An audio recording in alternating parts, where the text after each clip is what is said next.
এই একটা আলু দিয়ে আজকে আমি আলুর পুরি বানাবো। অনেকদিন হলেই ইচ্ছা হচ্ছিল একটু আলুর পুরি খাওয়ার। বানাবো বানাবো করে বানানোই হচ্ছিল না। ভাবলাম আজকে বানিয়েই ফেলি। আলুর পুরি ছাড়াও কিন্তু আরো অনেক রকমের পুরি হয়, যেমন ডাল পুরি, কড়াইশুঁটির পুরি, পালং শাকের পুরি, বিভিন্ন রকমের পুরি হয়। তবে সবচেয়ে বেশি জনপ্রিয় যেটা সেটা হচ্ছে ডাল পুরি। তবে এটাও আমার খুব খেতে ভালো লাগে, আলু দিয়ে পুরি। এটা অনেকটা আলুর পরোটার মতোই। আমি প্রথমে আলুগুলোকে পিস পিস করে কেটে নিয়ে এটা সিদ্ধ হতে দিলাম এবং এইদিকে আমি ডোটা করে নেব। ময়দা দিয়ে একটা খামির করে নেব। এখানে আমি আটা নিয়ে নিয়েছি প্রথমে, এরপর দিয়েছি স্বাদ মতো একটু লবণ, এরপর দিয়েছি 2 টেবিল চামচের মতো তেল। এখানে আটার পরিমাণটা কিন্তু প্রায় 3 কাপের মতো, মানে 2.5 কাপের একটু বেশি। সবগুলো তেলের সাথে এবং লবণের সাথে ময়দা ভালো করে মিশিয়ে নিতে হবে। মিশিয়ে নিয়ে এরপর পানি দিয়ে একটা সফট ডো বানাতে হবে। তো এটা যেন খুব বেশি শক্ত না হয়, আবার একেবারে নরম না হয়। যদি কেউ চিনি ব্যবহার করেন তখন কিন্তু আরেকটু শক্ত করে করতে হবে, কারণ চিনি দিলে এমনিতেই ডো নরম হয়ে যায়। তবে পুরীর যে খামির হয় সেটাতে চিনি ব্যবহার করে না। আমি ভালো করে এই সফট একটা ডো করে নেওয়ার পর ওপর দিয়ে একটু তেল ব্রাশ করে ঢেকে রেখে দিলাম। এরপর এদিকে আলু তুলে নিলাম। আলুটা সিদ্ধ হয়ে গেছে, এবার আলুটা ছিলে নিতে হবে। আলুটা কিন্তু মাত্র আমি একটা আলু নিয়েছি প্রায় 3 কাপের মতো আটার জন্য, মানে 2.5 কাপ আটার জন্য। আলুগুলো আমি ভালো করে ছিলে নিচ্ছিলাম। এখানে কিন্তু যে কোনো আলুই ব্যবহার করা যাবে, এটা লাল আলু, ছোট লাল আলুগুলোও ব্যবহার করা যাবে। তবে বাসায় যেটা আছে সেটা দিয়েই বানানো যায়। আমি এরপরে একটা পাতিল তুলে দিলাম। পাতিল তুলে দেওয়ার পর ভালো করে পানি শুকিয়ে একটু তেল দিয়ে এর মধ্যে দিয়ে দিলাম পেঁয়াজ কুচি এবং মরিচ কুচি। এই কুচিগুলো কিন্তু একেবারেই মিহি কুচি হতে হবে, তাছাড়া কিন্তু আলুর সাথে মিশবে না এবং পুরির মধ্যে এটা ভালো করে মিশবে না। তাই এই কুচিগুলো একেবারেই মিহি কুচি হতে হবে। পেঁয়াজ এবং মরিচ যখন একটু একটু ব্রাউন কালার ধারণ করবে তখন এর মধ্যে দিয়ে দিতে হবে সকল মশলা। প্রথমে দিয়ে দিলাম লবণ, এরপরে দিয়ে দিলাম একটু ধনিয়ার গুঁড়া, এরপর দিয়ে দিলাম আলু। এর সাথে অল্প একটু হলুদের গুঁড়াও ব্যবহার করেছি। যে আলুটা আমি ছিলে নিয়েছিলাম সেটা হাতের চাপে একদম মিহি করে নিয়েছি।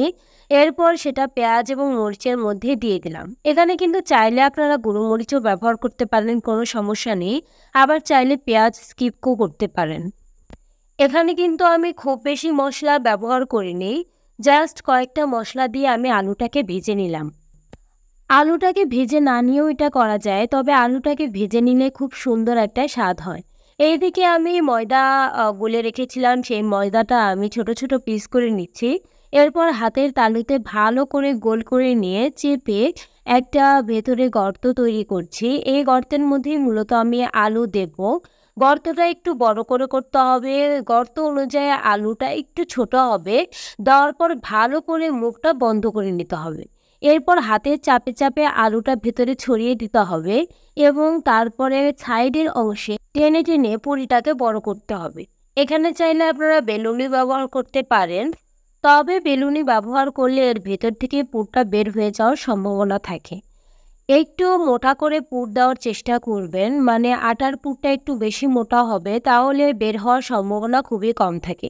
আরেকটা কথা বলি, সেটা হচ্ছে যদি ছিদ্র তৈরি হয় তাহলে কিন্তু পুরিগুলো ফুলবে না। আপনারা চাইলে এটা বেলুনি দিয়ে আরেকটু বড় সাইজেরও করতে পারেন। আমি বেশ কয়েকটা বানিয়ে নিলাম, আলু দিয়ে বেশ কয়েকটা বানিয়ে নিয়েছি। পুরিগুলো কিন্তু আমি বেশি বড় করিনি, চাইলে এগুলো বড়ও করা যায়, অনেকটা আলুর পরোটার মতো। এগুলো কিন্তু ডুবো তেলে ভাজতে হবে। দেখতে কিন্তু অসাধারণ লাগছে এবং এটার স্বাদও খুবই অসাধারণ। যারা বানিয়ে খাবেন তারা বুঝতে পারবেন। আমি এরপরে এগুলো ডুবো তেলে ভেজে নেব। ডুবো তেলে ভাজলে এগুলো অনেকটা ফুলকো ফুলকো হয়ে উঠবে। তবে যদি আপনাদের পুরিতে ছিদ্র হয় তাহলে কিন্তু এগুলো আর ফুলবে না। তেলে পুরি দিয়ে দেওয়ার পর ওপর থেকে একটা ছাঁকনি দিয়ে ভালো করে চেপে চেপে দিতে হবে যাতে পুরিগুলো ফুলে ওঠে। ভিডিওতে বোঝা যাচ্ছে কিনা জানি না, তবে পুরিগুলো অনেকটাই ফুলে ফুলে উঠেছিল। যদিও আমার 2-1টা পুরিতে ছিদ্র হয়েছিল বলে খুব একটা ফোলেনি, তবে বেশিরভাগ পুরিই ফুলেছিল। খেতে হয়েছিল অসাধারণ এবং দেখতেও অসাধারণ। এত খাটনি করার চেয়ে কিন্তু দোকান থেকেও কিনে আনা যায়, তবে দোকানেরটার চেয়ে বাসারটা কিন্তু অনেকটাই হেলদি হয়। শরীরের জন্য দুটোই খুবই অপকারী, তবুও বাসায় বানালে একটা আলাদা স্বাদ হয়। এই পুরিটা কিন্তু অনেকটা ফুলেছে, দেখে বোঝা যাচ্ছে কিনা। যদিও এগুলো ছোট ছোট, মানে ফোলার আসলে সম্ভাবনা কম, ছোটগুলো একটু কমই ফোলে। একটু সাইজে বড় করলে সেগুলো বেশি ফোলে। তবে আপনাদের পুরি যদি না ফোলে তাহলে বুঝতে হবে ছিদ্র তৈরি হয়েছে, মানে ভেতর থেকে পুর যদি বের হয়ে আসে তখন ওই জায়গা দিয়ে বাতাস ঢুকে যায়, ফলে ওটা আর ফোলে না। ভিডিওটি কারো ভালো লাগতে পারে, আবার কারো খারাপও লাগতে পারে। ভিডিওটি যদি ভালো লেগে থাকে তাও কমেন্টে জানাতে পারেন, আবার খারাপ লেগে থাকলে তাও কমেন্টে জানাতে পারেন। ভিডিওটি দেখার জন্য ধন্যবাদ। ভিডিওটি ভালো লেগে থাকলে লাইক, কমেন্ট এবং সাবস্ক্রাইব করতে পারেন। Thanks for watching.